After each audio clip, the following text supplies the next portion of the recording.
தென்னாடுடைய சிவனே போற்றி, எந்நாட்டவர்க்கும் இறைவா போற்றி, காவாய் கனக திரளே போற்றி, கைலை மலையானே போற்றி போற்றி. எல்லாம் அல்ல சிவனை வணங்கி உலகெங்கும் வாழும் அத்துணை சிம்மராசி நண்பர்களுக்கும் உங்கள் ஜோதிடர் ஆய்வாளர் கோவை குருமூர்த்தியின் இனிய வணக்கம். சிம்மராசி நண்பர்களே, ஜோதிடம் சார்ந்த பல பயனுள்ள சித்தாந்தங்களை தொடர்ந்து பதிவிட்டு வருகின்றோம். அந்த அடிப்படையில் இன்றைய தினம் நாம் காணக்கூடிய தலைப்பு, சிம்மராசி நண்பர்களுக்கு 4ஆம் பாவகம் என்று சொல்லக்கூடிய மாதுரு ஸ்தானத்தையும் தாய் ஸ்தானத்தையும், 9ஆம் பாவகம் என்று சொல்லக்கூடிய பிதுர் ஸ்தானத்தையும் தகப்பனுடைய ஸ்தானத்தையும் இயக்கக்கூடியவர் செவ்வாய் பகவான். இந்த செவ்வாய் பகவான் உங்களுக்கு 8ஆம் பாவகம் என்று சொல்லக்கூடிய அஷ்டமஸ்தானத்திலிருந்து 9ஆம் பாவகம் என்று சொல்லக்கூடிய பாக்கியஸ்தானத்திற்கு இடம் பெயர்கிறார். இந்த ஒரு கிரக பெயர்ச்சி உங்களுடைய வாழ்க்கையில் எது போன்ற ஒரு மாற்றங்களையும் எது போன்ற ஒரு முன்னேற்றங்களையும் கொடுக்க போகின்றது என்பதை இந்த பதிவில் எளிமையாக துல்லியமாக நம்ம பார்க்க போகிறோம். நம்ம சேனலை முதல் முறையாக பார்க்குறவங்க நீங்களாக இருந்தால் சப்ஸ்கிரைப் பண்ணிக்கோங்க, பெல் பட்டன் கிளிக் பண்ணி ஆல் ஆப்ஷன் கொடுத்துக்கோங்க. சிம்மராசி நண்பர்களே, ஒரு மனிதனுடைய வாழ்க்கையில் எவ்வளவு வசதி வாய்ப்புகள் இருந்தாலும் கூட அசையா சொத்துக்கள் நிறைய இருக்கணும். அந்த சொத்துக்களுக்கு நம்ம அதிபதியாக இருக்கணும். ஒரு பெரும் பூமி, பெரும் மனை, அதுக்கு இவர் அதிபதியாக இருப்பாரா இல்லையா அப்படின்னு நம்ம நிர்ணயம் பண்ணுறது 4ஆம் பாவகத்தை கொண்டு. அதே போல தாயுடைய அன்பை பெற்ற குழந்தையா, தாய் வழி உறவுகள் இவருக்கு இணக்கமாக இருப்பார்களா அப்படிங்கிறதையும் நம்ம 4ஆம் பாவகத்தையே சீர்தூக்கி பார்க்கின்றோம். அதை தாண்டி 9ஆம் பாவகம் என்பது ஒரு பாக்கியஸ்தானம். தன்னுடைய வாழ்க்கையில் நம்ம இதெல்லாம் சாதிக்கணும், இது போல வாழ்ந்து காமிக்கணும், இந்த ஒரு காரியத்தை நம்ம ஜெயிக்கணும் அப்படிங்கக்கூடிய மனசுக்குள்ள இருக்கக்கூடிய ஆசைகளை பூர்த்தி பண்ணக்கூடிய ஒரு ஸ்தானம் 9ஆம் பாவகம். தன்னுடைய வாழ்க்கையில மிக முக்கியமாக பங்கு வகிக்கக்கூடிய ஒரு ஸ்தானம் தன்னுடைய பாக்கிய ஸ்தானம். எந்த காரணத்தை கொண்டும் ஒரு ஜாதகருக்கு 4ஆம் பாவகாதிபதியும் 9ஆம் பாவகாதிபதியும் வலு இழக்கக்கூடாது. இந்த 4ஆம் பாவகம் வலு இழக்கும் பொழுது எவ்வளவு திறமைகள் இருந்தாலும் கூட, எவ்வளவு வசதி வாய்ப்புகள் இருந்தாலும் கூட சொத்து சுகங்களை சேர்க்க முடியாது, சொத்துக்களை சேர்க்க முடியாது. அசையா சொத்து பெரிய லெவலில் இருக்காது. நாங்கள் கை நிறைய சம்பாதிக்கிறோம், ஆனால் இன்னைக்கு வரையும் வாடகை வீட்டில் தாங்க நாங்கள் இருக்கிறோம் அப்படிங்கக்கூடிய நிலை, அல்லது சொந்த வீடே இருந்தாலும் கூட அந்த வீட்டை விட்டு நாங்கள் வெளியில தான் இருக்கிறோமே தவிர எங்களுடைய சுய மனையில் போய் நாங்கள் உட்கார முடியல அப்படிங்கக்கூடிய ஒரு நிலை. அதே போல சொத்துக்கள் மேல நிறைய வழக்குகள் போட்டிருக்காங்க, அந்த சொத்துக்கள் எங்களுக்கானதா இல்லை, ஏதோ ஒரு வகையில் நாங்கள் வீடு கட்டிட்டோம் ஆனால் அன்னைக்கு அந்த வீட்டில் நாங்கள் இருக்க முடியல அப்படிங்கக்கூடிய ஒரு நிலை. அதே போல தாயுடைய அன்பு பெற முடியல, தாயுடைய வழி உறவுகள் எங்களுக்கு பெருசா பலம் இல்லை அப்படிங்கக்கூடிய ஒரு நிலையை கொடுத்துரும். அதை தாண்டி 9ஆம் பாவகம் வலு இழக்கும் போது தன் மனசுக்குள்ள இருக்கக்கூடிய ஆசைகளை பூர்த்தி பண்ண முடியாது. நம்ம இப்படி வாழணும், இப்படி சாதிக்கணுங்கிறது நம்மளுடைய லட்சியமா இருக்கும். ஒவ்வொரு மனிதனுக்கும் ஒவ்வொரு காரியங்களில் மிகப்பெரிய லட்சியம் இருக்கும், இதை சாதிக்கணும், இதை ஜெயிக்கணும் அப்படின்ட்டு. அந்த ஒரு ஆசைகள் நிறைய இருக்கும், ஆனால் அந்த ஆசைகளை நிறைவேற்றவே முடியாது. காலம் முழுசுமே நிறைவேறாத ஆசைகளோடையே நம்ம வாழ்க்கை முடிகிற மாதிரி ஒரு சூழ்நிலைகள் கொடுத்துரும் 9ஆம் பாவகம் பாதிக்கப்படும் பொழுது. அதை தாண்டி தகப்பன் வழி ஒரு உறவுகள் சரியா இருக்காது, அப்பாவுடைய பற்று பாசம் அந்த குழந்தைக்கு கிடைக்காது, அப்பாவுடைய வளர்ச்சியே பெரிய லெவலில் இருக்காது. நிறைய பேர் சொல்லுவாங்க, எனக்கு இந்த குழந்தை பிறந்ததுக்கு அப்புறம் என்னுடைய வாழ்க்கை நல்லா இருக்குன்னு சொல்ல தகப்பனையும் பார்த்துருக்குறோம், அதே போல இந்த குழந்தை பிறந்ததுக்கு அப்புறம் தான் நான் நலிவடைஞ்சிட்டேன் அப்படின்னு சொல்லக்கூடிய தகப்பனையும் பார்த்துருக்கோம். ஆக ஒரு தகப்பனுடைய வளர்ச்சியையும் முன்னேற்றத்தையும் நிர்ணயம் பண்ணக்கூடிய ஒரு ஸ்தானம் 9ஆம் பாவகம். ஆக சிம்மராசி நண்பர்களுக்கு எந்த சூழ்நிலையிலையும் கிடக்கூடாத கிரகம் அப்படிங்கிறது இந்த 4ஆம் பாவகத்தையும் 9ஆம் பாவகத்தையும் இயக்கக்கூடிய செவ்வாய் பகவான். இந்த செவ்வாய் கடந்த காலகட்டங்களில் 8ஆம் பாவகம் என்று சொல்லக்கூடிய அஷ்டமஸ்தானத்திலிருந்து 9ஆம் பாவகம் என்று சொல்லக்கூடிய பாக்கியஸ்தானத்தில் பாக்கிய ஸ்தானாதிபதியாக வரக்கூடிய அதே செவ்வாய் பகவான் தனது சுயமனையான மேஷமனையில் ஆட்சி பலத்துடன் அமரக்கூடிய ஒரு காலம் இந்த காலம். இந்த காலத்தின் அமைப்பு பாருங்க, 2024 ஜூன் மாதம் 1ஆம் தேதி முதல் 2024 ஜூலை மாதம் 12ஆம் தேதி வரை சரியாக 42 நாட்கள். இந்த 42 நாட்கள் நீங்க முழுமையா செயல்படுத்தும் பொழுது நீங்க இதுவரையும் உங்க வாழ்க்கையில ஒரு தரமான முறையில் ஒரு பூமி வாங்க முடியல அப்படிங்கக்கூடிய எண்ணம் இந்த நேரத்தில் உங்களுக்கு நிறைவேறும். அதே போல எங்களுக்கான தகுதியான வீடு அமையல அப்படிங்கக்கூடிய சிம்மராசி நண்பர்களுக்கு யாருக்கெல்லாம் வீடு அமையலைங்கிற வருத்தம் இருக்கோ அந்த வருத்தம் தீரும். அதை தாண்டி 9ஆம் பாவகாதிபதி வலுப்பெறும் பொழுது தகப்பனுடைய அனுகிரகம் பெரிய லெவல்ல கிடைக்கும். தகப்பன் வழி சொத்துக்கள் வந்து சேரும். ஆக பூர்வ புண்ணிய ரீதியா இருக்கக்கூடிய ஒரு பிரச்சனைகளையும் சரி பண்ணக்கூடிய ஒரு காலகட்டமாக இந்த 42 நாள் உங்களுடைய வாழ்க்கையில செயல்பட போகின்றது.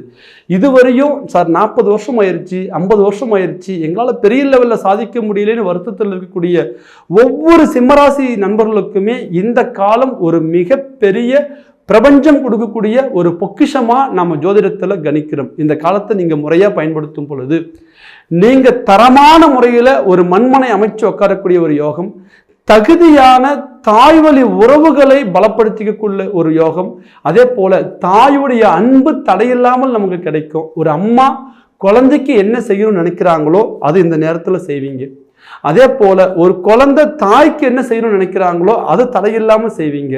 அதையும் தாண்டி யாருக்கெல்லாம் தன்னுடைய தாயாருடைய உடல்நலம் பாதிக்குது, பாதிப்படைஞ்சிட்டாங்க, அவங்க நலிவடைஞ்சிட்டு இருக்கிறாங்க, அவங்க நோய்வாய்ப்பட்டுட்டாங்க அப்படின்னு வருத்தப்பட்டு இருக்கிறீங்களோ அவங்களுடைய ஒரு தாய் இந்த நேரத்தில் ஆரோக்கியத்தில் மூலம் முன்னேற்றம் அடையக்கூடிய ஒரு வாய்ப்புகள் உண்டு. அதே போல இந்த ஒரு செவ்வாய் பகவான் வலிமை பெறுவதன் மூலம் உங்களுடைய ஆசைகள் நிறைவேறும், லட்சியங்கள் நிறைவேறும். நான் தொடர்ந்து போராடிட்டு இருக்கிறேன், என்னால் சாதிக்க முடியல. குறிப்பாக தொழிலில் சுய தொழில் செஞ்சு யாரெல்லாம் நஷ்டப்பட்டு பாதிக்கப்பட்டு உட்கார்ந்து இருக்கிறீங்களோ அவர்களுக்கு எல்லாருக்குமே இந்த 42 நாட்கள் ஒரு அரிய சிம்மாசனம்னு சொல்லலாம். தொழில சாதிக்கக்கூடிய ஒரு வாய்ப்புகள். ஏன்னா தொழில் ஸ்தானத்துல பார்த்தீங்கன்னா குரு பகவான் இருக்காரு. அதே போல பாக்கியஸ்தானத்துல பாக்கியஸ்தானாதிபதி செவ்வாய் பகவான் அமர்றாங்க. அப்போ இந்த நேரத்தில் பொறுத்தவரையும் நமக்கு ஒரு மிகப்பெரிய ஒரு வலிமையை கொடுக்கும். 8ஆம் அதிபதி 10ல் ஒரு பாவியேனும் இருப்பில் பட்டம் பதவிகள் உயர்வு பெறும் என்று அடிப்படை நூல் சொல்லுது. ஆக இந்த காலகட்டத்தில் சுயத்தொழில் செய்யக்கூடிய ஒவ்வொரு சிம்மராசி நண்பர்களுக்கும் மிகப்பெரிய ஒரு வலிமையை கொடுக்கும். மண் சார்ந்த ஒரு தொழில், கட்டிடத்துறை, கட்டுமான பொருட்கள் வியாபாரம் பண்ணுறோம், ஒரு இரும்பு அல்லது வந்து பார்த்திங்கன்னா ஒரு சிமெண்ட்டு அல்லது வந்து ஒரு ரா மெட்டீரியல், வீடு கட்டுமான ஒரு ரா மெட்டீரியல் சேல் பண்ணுறோம், அவங்களுக்கு எல்லாமே சிறப்பான யோகத்தை கொடுக்கும். அதை தாண்டி அரசு பதவியில் இருக்கக்கூடியவங்களுக்கு மிக அருமையான முறையில் வளர்ச்சிகள் கொடுக்கும். நிறைய பேருக்கு பாருங்க அரசாங்க உத்தியோகத்தில் இருக்குங்கிற ஒரு பேர் இருக்குமே தவிர அதுக்கு தகுதியான ஒரு வாழ்க்கை இருக்காது, அதுக்கு தரமான முறையில் ஒரு வளர்ச்சிகள் இருக்காது. சார் நாங்கள் எவ்வளவு சம்பாதிச்சாலுமே கூட நாங்கள் சம்பாதிக்கிறோம், சாப்பிட்றோம், அதோட போயிடுது வாழ்க்கை, பெருசாக நாங்கள் பொருளாதாரத்தில் ஜெயிக்க முடியல அப்படிங்கக்கூடிய வருத்தத்தில் உள்ள அரசு துறையில் உள்ளவர்களுக்கு மிகப்பெரிய ஒரு மாற்றத்தை உருவாக்கும். உங்களுக்கான பொருளாதார வளர்ச்சிகள் நல்லா இருக்கும். அதே போல உயர் பதவிகள் யாருக்கெல்லாம் தடங்களா இருக்கோ இந்த நேரத்தில் கண்டிப்பாக உயர் பதவிகள் பலம் பெறும். தன்னுடைய பாக்கியாதிபதி பாக்கியஸ்தானத்தில் வலுப்பெறக்கூடிய தருணத்தில் உயர் பதவிகள் கிடைக்கும். அதே போல வெளிநாடு வாய்ப்புகள் நிறைய பேருக்கு அமையும். நிறைய நண்பர்களுக்கு வந்து பார்த்தீங்கன்னா அயல்நாடு போகிறது ஒரு பெரிய கனவாகவே இருக்கு, போக முடியல, எவ்வளவோ முயற்சி பண்ணுறோம் ஆனால் தடங்கள் ஆகுது அப்படி நினைக்கக்கூடியவங்களுக்கு இந்த காலகட்டம் அயல்நாடு பயணங்கள் சிறப்பான முறையில் அமையும். அயல்நாட்டில் இருக்கிறோம் ஆனால் வாழ்வாதாரம் சரியில்லை, வாழ்க்கையில் மிகப்பெரிய வலியும் வேதனையும் அனுபவிச்சுட்டு இருக்கிறோம் அப்படி நினைக்கக்கூடியவங்களுக்கு வாழ்வியல் நிலை மாறும்.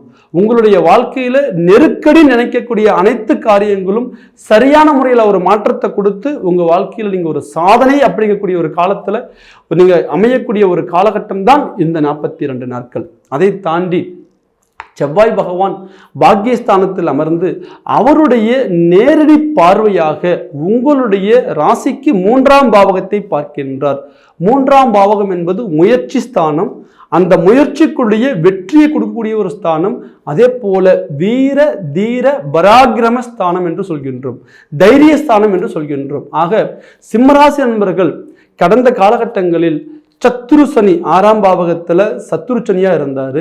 அதை தாண்டி 7ஆம் பாவகத்தில் தற்காலிக நிலையில் அவர் கண்டகச்சனியா இருக்கிறார். குடும்ப ரீதியான பிரச்சனை, எதிரிகளால பிரச்சனை, தன்னுடைய உறவுகளால பிரச்சனை, தன்னுடைய உத்தியோகத்துல பிரச்சனை, பார்ட்னர் வகையில பிரச்சனை, நல்லா போயிட்டு இருந்த ஒரு தொழில் பார்ட்னர் வகையில நிறைய ஒரு தடுமாற்றங்கள் வந்துருச்சு அப்படி நினைக்கக்கூடியவங்களுக்கு மிக அருமையான முறையில் உங்களுடைய வாழ்க்கையில இருந்து நீங்க எடுக்கக்கூடிய அனைத்து விதமான முயற்சிகளும் நீங்க சாதிக்கக்கூடிய ஒரு காலகட்டமாக 3ஆம் பாவகம் சிறப்பாக செயல்படுகின்றது. செவ்வாய் பகவான்னா படைத்தலைவன். ஒரு விஷயத்தை உன்னால உருவாக்க முடியும் அப்படிங்கக்கூடிய ஒரு தைரியம் கொடுக்கக்கூடியவங்க. 1000 சிப்பாய்களை உருவாக்கக்கூடியவன் தான் ஒரு சேனாதிபதி. ஆக ஒரு கோழையா இருந்தாலும் கூட அவனை தைரியப்படுத்தி அவரை போர் வீரனா மாற்றக்கூடிய ஒரு பலம் செவ்வாய் பகவானுக்கு உண்டு. இந்த செவ்வாய் பகவானுடைய பார்வை 3ஆம் இடமாகிய தைரியஸ்தானத்திற்கு விழுவதால் நீங்க நொடிஞ்சி வாழ்க்கையில இதுக்கு மேல் நம்ம சாதிக்க மாட்டோம், எல்லாமே முடிஞ்சு போச்சு அப்படி நினைக்கக்கூடியவங்களுக்கு மிகப்பெரிய ஒரு மாற்றத்தை உருவாக்கக்கூடிய ஒரு காலகட்டம் இந்த 42 நாள். அதே போல செவ்வாய் பகவானது பார்வை பாருங்க, விசேஷ பார்வையாக 4, 8 அப்படிங்கிறது செவ்வாய் பகவானுடைய விசேஷ பார்வை. இந்த தருணத்தில் 9ஆம் பாவகத்தில் இருக்கக்கூடிய செவ்வாய் பகவான் தனது 4ஆம் பார்வையாக சிம்ம ராசிக்கு 12ஆம் இடத்தை பார்க்கின்றார். ஆக இந்த 12ஆம் பாவகம் என்பது விரயஸ்தானம். அதே போல தேக போக சுகஸ்தானம் என்று சொல்கின்றோம், அயன சயன போகஸ்தானம் என்று சொல்கின்றோம். யாருக்கெல்லாம் குடும்ப ரீதியான பிரச்சனைகள் அல்லது கணவன் மனைவி ரீதியான பிரச்சனைகள், ஏன்னா 3ஆம் பாவகத்தையும் பார்க்கின்றார், 12ஆம் பாவகத்தையும் பார்க்கின்றார். தாம்பத்திய உறவுகள்ல பிரச்சனை நிறைய கணவன் மனைவிகளுக்கு இந்த தாம்பத்திய உறவு அப்படிங்கிறது மிகப்பெரிய ஒரு கேள்விக்குறி. அதனாலேயே கருத்து வேறுபாடு, அதனால ஒரு சில பிரச்சனைகள் அல்லது தவறான நட்புகள் பழக்கமாயிடுறது அல்லது தப்பான ஒரு பெண்களுடைய தொடர்பு அல்லது ஆண்களுடைய தொடர்பு ஏற்பட்டுறது. இது போல ஒரு பாதிப்பில் இருக்கக்கூடியவங்களுக்கு ஒரு சரியான ஒரு மாற்றத்தை கொடுத்து உங்க வாழ்க்கையில ஒரு திருப்திகரமான கணவன் மனைவிக்குள்ள ஒரு புரிதலை கொடுத்து தவறான பாதையில போன ஒரு சில குடும்பங்கள் கூட சரியான முறையில் வரக்கூடிய ஒரு வாய்ப்புகளை உருவாக்கும். அதே போல 7ஆம் பாவகத்தில் இந்த நேரத்தில் சனி இருக்கிறனால தேவையில்லாத சந்தேகங்கள், கணவன் மேல மனைவிக்கு நம்பிக்கை இருக்காது, மனைவி மேல கணவனுக்கு நம்பிக்கை இருக்காது, கருத்து வேறுபாடுகள், சந்தேக கண்ணோட்டம், எங்கள் வீட்டுக்கார் ஏதோ தப்பு பண்ணுற மாதிரியே எனக்கு ஒரு ஃபீல் ஆகுதுங்க, இல்லை என்னுடைய மனைவி ஏதோ ஒரு தவறான பாதையில் போகிற மாதிரி எனக்கு ஒரு ஃபீல் ஆகுது. இது போல ஒரு தேவையில்லாத கருத்து வேறுபாடுகள் இருந்தாலும் கூட அந்த ஒரு சகிப்புத்தன்மையை, அந்த ஒரு பிரச்சனைகளை தீர்த்து இவங்களுக்கு ஒரு நல்ல ஒரு வழிகாட்டியாக அமையக்கூடிய ஒரு காலகட்டம் இந்த காலகட்டம். 100% இந்த நேரத்தில் நீங்கள் கவனமாக இருக்கக்கூடியது திருமண உறவுகளுக்குள்ள கவனமாக இருக்கணும். ஏன்னா 7 சனி, கண்டகச்சனி, தேவையில்லாத நான் சொன்ன மாதிரி ஒரு மனக்குழப்பங்கள் அதெல்லாமே கொடுக்கும். அதை தாண்டி நீங்கள் வெளியில் வரக்கூடிய ஒரு அற்புதமான ஒரு புரிதலை கொடுக்கும். அதே போல் இந்த நேரத்தில் உங்களுடைய வாழ்க்கைக்கு மிக அதி உன்னதமான ஒரு விஷயம் என்னன்னு கேட்டீங்கன்னா சுப விரயங்கள் நடக்கும். நீங்கள் நிறைய பேர் பார்த்தீங்கன்னா நான் தொடர்ந்து முயற்சி பண்ண காரியம் பெருசாக நமக்கு கை கொடுக்கல அப்படிங்கக்கூடிய பூமி சார்ந்த விஷயங்கள் சிறப்பான முறையில் கை கொடுக்கும். நீங்கள் சொந்தமாக ஒரு இடம் வாங்கவோ அல்லது மனை கட்டவோ ஒரு அற்புதமான ஒரு வாய்ப்புகள் உருவாக்கும். செவ்வாய் பகவான் 12ஆம் பாவகத்தை பார்க்கின்றார். சுப விரயங்கள் நடக்கும், அது மண் சார்ந்து நடக்கும். ஒன்று. அதே போல செவ்வாய் பகவான் 4ஆம் பாவகத்தை பார்க்கின்றார். தாய் வழி உறவுகள் பலப்படுவது மட்டும் அல்லாமல் தன்னுடைய வாழ்க்கையில என்னென்ன விஷயங்கள் எல்லாம் நம்ம சாதிக்கணும்னு நினைச்சோமோ சுகஸ்தானம், 4ஆம் பாவகம் என்பது சுகஸ்தானம், மனசுக்குள்ள இருக்கக்கூடிய ஒரு எண்ணங்களை ஈடேற்றக்கூடிய ஒரு ஸ்தானம். ஆக இந்த கிரக பயிற்சி உங்களுடைய வாழ்க்கையில உத்தியோக ரீதியான ஒரு மாற்றத்தையும் அல்லது திருமண வாழ்க்கையில் இருக்கக்கூடிய ஒரு சில பிரச்சனைகளையும் உங்களுடைய வாழ்க்கையில எதெல்லாம் நீங்க நடக்காது நினைச்ச காரியங்களை நடத்தக்கூடிய ஒரு வெற்றி வாய்ப்புக்கான ஒரு காலகட்டமாகவும் இருக்கக்கூடிய பிரச்சனையிலிருந்து அழகா வெளியில வரக்கூடிய ஒரு அற்புதமான ஒரு காலகட்டமாகவும் தன்னுடைய தாய் தந்தை உடல் ரீதியா இருக்கக்கூடிய ஒரு ஆரோக்கிய குறைபாடுகள், தன்னுடைய உடல் ரீதியாக இருக்கக்கூடிய ஒரு ஆயுள் ஆரோக்கிய குறைபாடுகள் கூட இந்த நேரத்தில் சரி பண்ணி வரக்கூடிய ஒரு காலகட்டமாகவும் அமையும். ஆக சிம்மராசி நண்பர்களே, உங்களுடைய வாழ்க்கையில் இதுவரையும் இருந்த ஒரு சில போராட்டங்களுக்கு ஒரு அற்புதமான தீர்வு கொடுக்கக்கூடிய ஒரு தருணம் தான் இந்த தருணம். தொழில் முறையில் உங்களுடைய முயற்சிகளை பலப்படுத்துங்க. அதே நேரத்தில் பொருளாதாரத்தை சரியான முறையில் அசையாத சொத்துக்கள் மேலே முதலீடு பண்ணுங்க. ஏன்னா இப்போ இருக்கக்கூடிய ஒரு முதலீடுலேயே நிலம், தங்கம். இந்த 2 விஷயங்கள் மிகப்பெரிய ஒரு வளர்ச்சியை கொடுத்துட்டு இருக்கு. நிறைய பேருடைய ஒரு வாழ்க்கையில சார் பணம் இருக்கும்போது எங்களுக்கு நல்ல நல்ல இடமெல்லாம் அமைஞ்சது, ஆனால் அதை நாங்கள் வாங்கி போடாமல் விட்டுட்டோம். அதே போல் கையில் பணம் இருக்கும்போது நாங்கள் நகை எடுத்து வச்சிருக்கலாம், ஆனால் அதை நாங்கள் வாங்காமல் விட்டுட்டோம் அப்படிங்கிற ஒரு குழப்பம், ஒரு ஏக்கம் இந்த காலகட்டத்தில் நம்ம நிறைய பேருடைய வாழ்க்கையில் பார்க்குறோம். ஆக இதுவரையும் வாழ்ந்த வாழ்க்கை நமக்கு ஒரு நிலையில்லாத வாழ்க்கையா இருந்தாலும் கூட இனி வாழக்கூடிய வாழ்க்கை ஒரு தரமான வாழ்க்கையா மாற்றக்கூடிய ஒரு கிரகமைப்புகள் தான் இது. செவ்வாய் பகவானது பயிற்சி பாக்கியஸ்தானாதிபதி பாக்கியஸ்தானத்தில் அமர்ந்து சிம்மராசி என்பவர்களுக்கு ஒரு மிகப்பெரிய ஒரு மாற்றத்தை கொடுக்கக்கூடிய ஒரு காலகட்டம் இந்த 42 நாள். இந்த 42 நாள் நான் முன்ன சொன்னது போல் தொழில் ரீதியான முயற்சியை பலப்படுத்துங்க. உறவுகள் ரீதியாக உங்களுடைய ஒரு விஷயத்தை விட்டு கொடுத்து போங்க, கண்டிப்பாக கெட்டு போக மாட்டீங்க. அதே போல இந்த தருணத்தில் உங்களுடைய வாழ்க்கையில் ஒவ்வொரு அடியும் கவனமாக இருக்கக்கூடிய ஒரு ஸ்தானம் என்னன்னா குடும்ப உறவுகள், கணவன் மனைவி உறவுகள். தேவையில்லாத சந்தேக பிரச்சனை, தேவையில்லாத கருத்து வேறுபாடு, மனக்கசப்பு, மனவேதனை, இது எல்லாமே பார்த்தீங்கன்னா கொஞ்சம் விட்டு கொடுத்து போங்க. கண்டிப்பாக இந்த குடும்ப சூழல் எந்த இடத்துலையும் பாதிக்காது. நீங்கள் முயற்சியை பலப்படுத்த வேண்டிய இடம் தொழில்ஸ்தானம், நீங்கள் கவனமாக இருக்க வேண்டிய ஒரு ஸ்தானம் உங்களுடைய குடும்ப வாழ்க்கை. இந்த 2 விஷயத்தில் நீங்கள் தெளிவாக இருங்க. உங்களுடைய வளர்ச்சி 100% ஒரு மேன்மைக்கு வரும். ஆக சிம்மராசி நண்பர்களே, கோச்சாரப்படி உங்களுக்கு செவ்வாய் பகவான் வலுப்பெற்று அற்புதமான நிலையில் வரக்கூடிய இந்த காலகட்டத்தில் நீங்கள் எப்போ ஒரு பூமி வாங்கலாம், எந்த மாதிரி திசையில் அந்த பூமி அமைக்கலாம், எந்த மாதிரி ஒரு வீடு வாங்கலாம், அதே போல் ஒரு வண்டி வாகனம் அமைச்சிக்கலாம், அது எப்போ என்ன கலரில் என்ன நம்பரில் நம்ம அமைச்சா நமக்கான ஒரு மாற்றங்கள் கொடுக்கும். நம்மளுடைய வாழ்க்கையில் நீ ஒவ்வொரு அடியும் நம்ம எப்படி எடுத்து வைக்கணும் அப்படிங்கிறது கோச்சாரப்படி இந்த பலன்களை நமக்கு சிறப்பாக சொன்னாலும் கூட சுய ஜாதகத்தையும் சீர்தூக்கி பார்த்துக்கோங்க. உங்களுடைய ஜாதகப்படி திசா புத்தி வலிமை இல்லாமல் இருந்தாலும் அல்லது இதே செவ்வாய் பகவான் உங்கள் ஜாதகத்தில் மறைவு ஸ்தானங்களில் அல்லது லக்ன பாவர்களுடன் இணைந்திருந்தாலும் இந்த பலன்களில் நிறைய மாற்றங்கள் வரும். நிறைய நண்பர்களுடைய ஒரு கேள்வியே எப்படி இருக்கு அப்படின்னு கேட்டிங்கன்னா, நீங்கள் நல்ல நல்ல பலனாக சொல்கிறீங்க, ஆனால் எங்கள் வாழ்க்கையில் அது ஏதோ ஒரு வகையில் தடங்கள் ஆகுது அப்படிங்கக்கூடிய ஒரு வருத்தத்தை பதிவு பண்ணுறீங்க. காரணம் என்ன கேட்டிங்கன்னா, நம்ம ஒவ்வொரு பதிவிலையும் தெளிவாக சொல்கிறோம், கோச்சாரப்படி கிரகங்களுடைய வலிமையை காட்டிலும் கூட ஜனஜாதகத்தில் திசா புத்திகளுக்கு வலிமை அதிகம். ஆக இந்த நேரத்தில் உங்களுக்கு திசா புத்திகள் சாதகமாக இருக்கா இல்லையாங்கிறது உங்களுடைய ஜாதகத்தை முழுமையாக பார்த்து அதுக்கு அடுத்த ஸ்டெப் எடுத்து வைங்க. உங்கள் வாழ்க்கை நிச்சயம் மற்றவங்களுக்கு முன்னாடி நீங்கள் வாழ்ந்து காமிக்கக்கூடிய யோக பாக்கியமான காலகட்டமாக இந்த 42 நாள் அமையும். அப்படி துல்லியமாக பார்த்துக்கும் நினைக்கக்கூடியவங்க உங்கள் ஜாதகத்தை ஸ்க்ரீனில் தெரிகிற நம்பருக்கு வாட்ஸ்அப் பண்ணுங்க, உங்களுடைய முன்பதிவை பதிவு பண்ணுங்க. உங்களுடைய பலனை நீங்கள் துல்லியமாக எளிமையாக தெரிஞ்சுக்கலாம்.